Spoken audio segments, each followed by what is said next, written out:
As said, I'm Cleve Mesidor. I am the Executive Director of Blockchain Foundation. I'm also the founder of Butterscotch Media.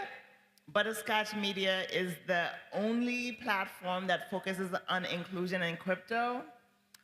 Blockchain Foundation is a 501c3 that is focused on education and increasing access.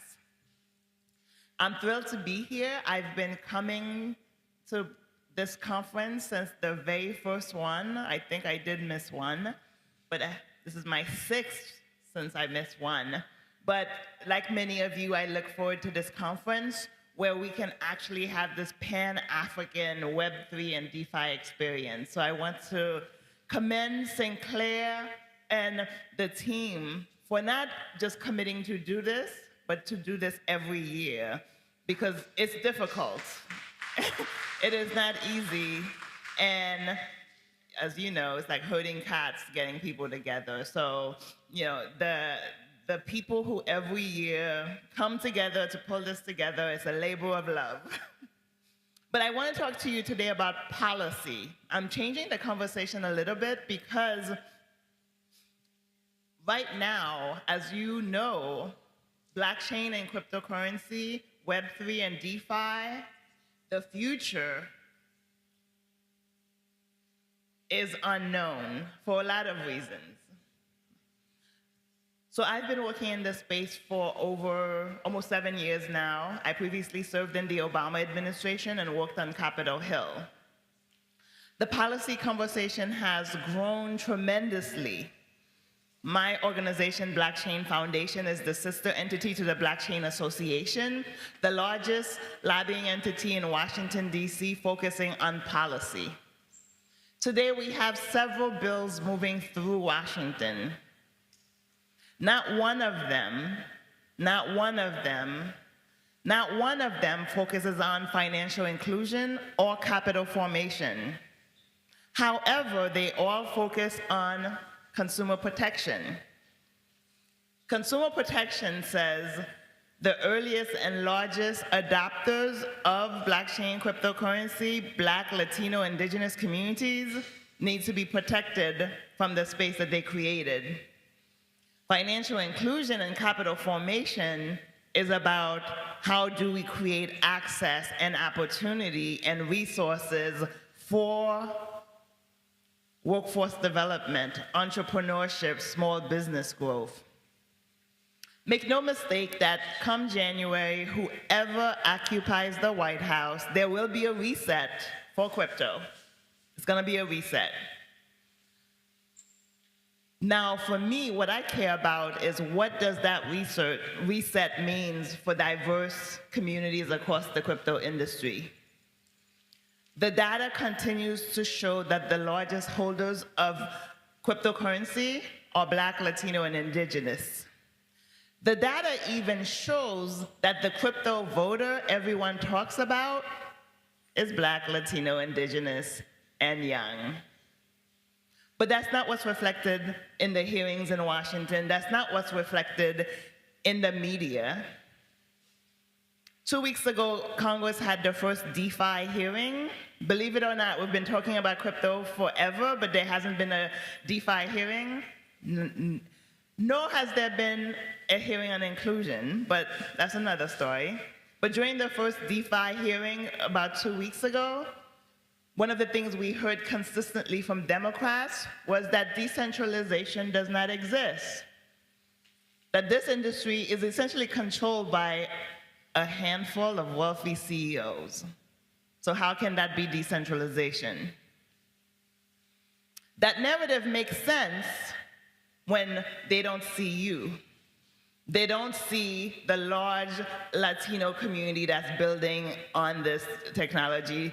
They don't see the many Indigenous founders who are building amazing things. All they see is a handful of wealthy CEOs who want to create an industry so that they can get wealthier. So, 2025, the reset, we have to become more visible. Our projects have to become greater priorities. Because, as you know, between SEC Secretary Gensler, Brad Sherman in the House, Elizabeth Warren in the Senate. There's a war against crypto. Can't do anything about that. But what we can do is generate more champions for diverse leaders across the space. That means come January, regardless of who occupies the White House, we have to say it is unacceptable to not have at least one hearing on inclusion in crypto. We have to demand it. And we can no longer support legislation that does not include financial inclusion. What are we doing, people? Love the pieces of legislation that are flowing, love this conversation is happening, but if financial inclusion and capital formation are not included, we're not included. So we have to become more intentional. And also, the great infrastructure we have across America at the state level, in the Midwest, in the South, in the North, we have to make sure that that infrastructure becomes more important. It's wonderful that we come together in Washington once a year.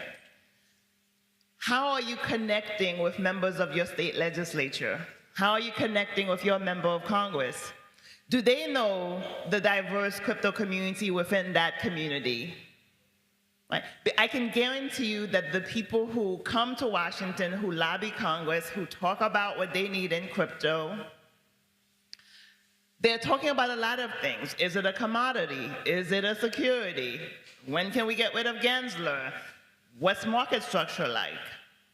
But who's talking about the things that affect small businesses, entrepreneurs, the workforce, financial literacy? We have to be those people.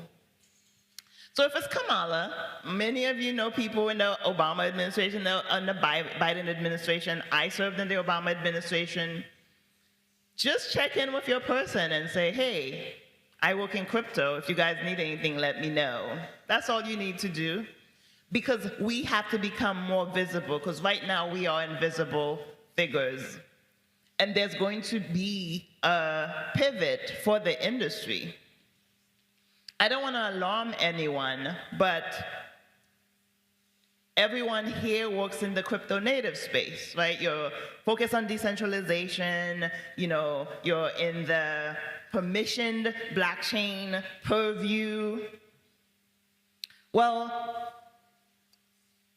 the open blockchain, enterprise blockchain, permission blockchain piece, they've grown a lot. And what do I mean by that? When you look at IBM blockchain, AWS, Oracle, VMware, Microsoft, they've all built their own blockchains. They all have infrastructure. When you look at Fidelity, BlackRock, JP Morgan, BNY Mellon, they all do crypto. So we are at a place where market participants do not need to go to the crypto native space to get access to this technology. And guess what? According to the way the government sees it, all of the entities I just shared, they comply. Whether it's true or not, they're already compliant. So therefore, if there's an assault on the crypto native space where they feel these large companies are not complying, and there's a wave to try to have a crackdown on them in this country, they will be forced offshore. They will build elsewhere. You know who can't be forced offshore? Who can't build elsewhere?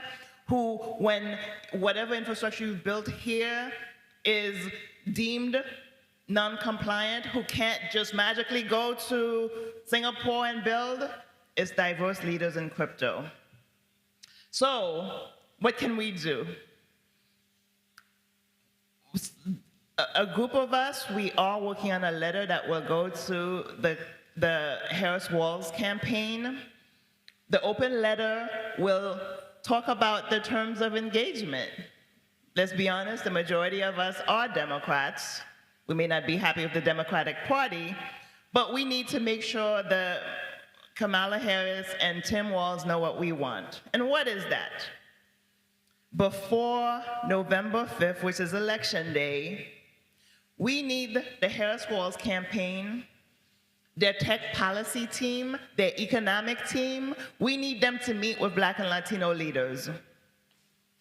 Because last I checked, they've had several meetings with wealthy CEOs in crypto. Brian Nelson has done 5 different meetings.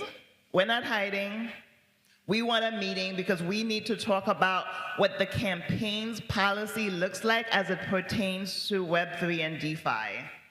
Because if we're not talking to the policy people, I don't even need Kamala there. We need their policy people. Those are the people who are going to draft the policy. And then we need to talk about access to capital. The previous panel talked about crowdfunding. What's up with the SBA 7A loan program? We need to open that to be accessible to us.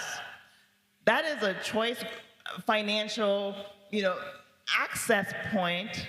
That is the most flexible funding you're gonna get within the SBA. And if you're building on emerging technologies, you don't have access to it. We need more conversations about workforce training and financial literacy because that's the only way a $2 trillion market gets workers from different communities. And then, I heard the previous panel talk about, how many of you have built your own tokens, how many of you have your own small contracts. We know Lamar Wilson's in the back has built tons of products on blockchain. Tavonia Evans built Guapcoin. How many exchanges are listing us? Because the law actually says for an exchange, there has to be fair access to listings. So Black, Latino, Indigenous founders are building products and services, but the exchanges are not listing us. That's a problem. So when we talk about market structure bill, that needs to be in the market structure bill. That there needs to be more equitable listings, because if they can put Shiba Inu on these exchanges, then that's just ridiculous to me. So we have laws that can support these things that we need for diverse leaders, innovators, builders to be able to thrive in this space. And as I close, I will say we need regulatory clarity absolutely for the industry. We've been fighting for that, right? What does that mean? It means that if you buy a stock, you know what happens if your stock loses, right? If you buy one share of Apple stock and it goes to 0, right, you're not screwed, right? You have some recourse. If you buy a money market, if you buy a bond, right, most instruments that the market participants engage with, there's some legal clarity in terms of what protections you have, what laws protect you. Right now, most market participants are not clear about if I buy an NFT and something goes wrong. If I buy, if Bitcoin, which we know is not gonna happen, goes to 0 tomorrow, what happens? The industry doesn't get to create those rules. The government does. They did it when credit cards was created. They did it around bonds. We need them to create the rules so that market participants know when I engage with these new financial instruments or these new technological innovations, what's the protection for us? So we need that clarity. And right now we have a government, regulators, and Congress who don't want to do the hard work of actually creating the rules of the road. So we need to force them to create the rules of the road. But those rules need to include considerations around financial inclusion and capital formation. Capital formation is a sexy way to say, right now, there's a pathway for you to get a pension or 401k. There's a pathway for you to buy a mortgage. These are the various ways that we build wealth. Right now, the Web3 and DeFi industry is a $2 trillion market about. Who's benefiting from that $2 trillion market? It will continue to grow. Crypto is here to stay. It is part of the innovation economy. Everybody is vying for their share of it. We need to determine what share we want in it. We need to be clear that What's great for the industry may not necessarily be great for diverse leaders. So we have to define that so that as the industry, and I'm talking about the wealthiest segments of the industry, are saying in meetings, this is what we want, they're very clear about what the largest segments of the industry also want. That when they go into these rooms and they say, we want Gensler out, I want Gensler out. But I'm only gonna fight for Gensler to be out when I know he's gone. Now what does that mean for diverse entrepreneurs, founders, startups? Are these exchanges gonna start listing us? Right? Are we going to, these companies, are they going to be hiring and training diverse people? Technology has never been easier. Emerging technologies don't require technical understanding. Most of the technology is drag and drop.